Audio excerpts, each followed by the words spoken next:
Les archives familiales, c'est vraiment tout type de documents que les familles possèdent, des papiers d'identité, des albums de photos, des objets, des films, des passeports, des lettres, qu'on trouve en effet chez les familles qui les ont conservées jusqu'à aujourd'hui.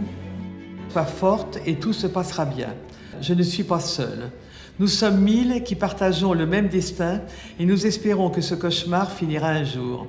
Notre travail, notre mission est d'expliquer et encore expliquer pourquoi il faut que ces archives soient conservées au mémorial. Quand les documents nous sont remis, on prend aussi le témoignage des familles. On prend le temps d'identifier chaque photographie, chaque document avec la personne qui nous donne ces documents. On fait un gros travail en fait, et dans notre salle de lecture, et quand on rencontre les personnes, et aussi, vous savez, on fait une collecte nationale, donc on se rend aussi dans différentes villes pour collecter.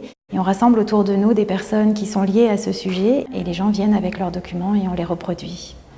Chaque document est conservé dans du papier neutre, désacidifié, dans des albums de photos noirs pour les mettre à l'abri de la lumière. Nous avons des magasins spécialisés aussi pour la conservation avec une hygrométrie particulière. Tout ça est vérifié tous les jours.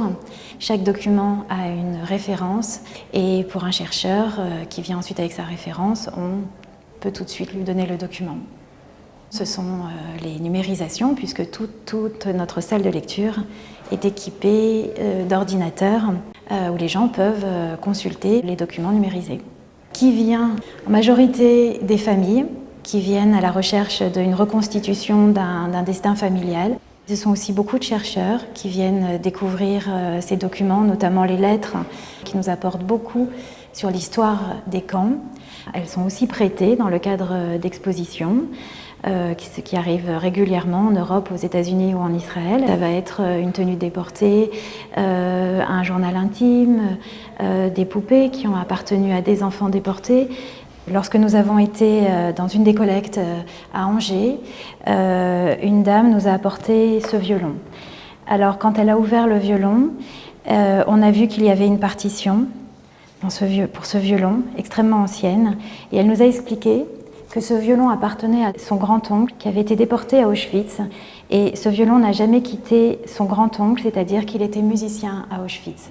Donc il a joué tout le temps de son internement au camp d'Auschwitz. Il a été libéré du camp d'Auschwitz, il a donc survécu, il est parti en Israël, il n'a jamais rouvert son violon, il n'a jamais pu jouer du violon. C'est un violon de la Shoah, c'est un violon qui a été à Auschwitz avec un déporté.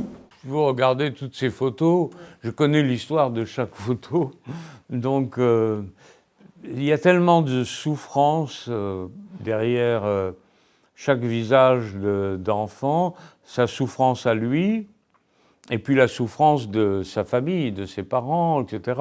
Je crois que l'hommage à rendre à toutes ces familles, c'était d'écrire la vérité sur leur sort et comment ça s'est passé.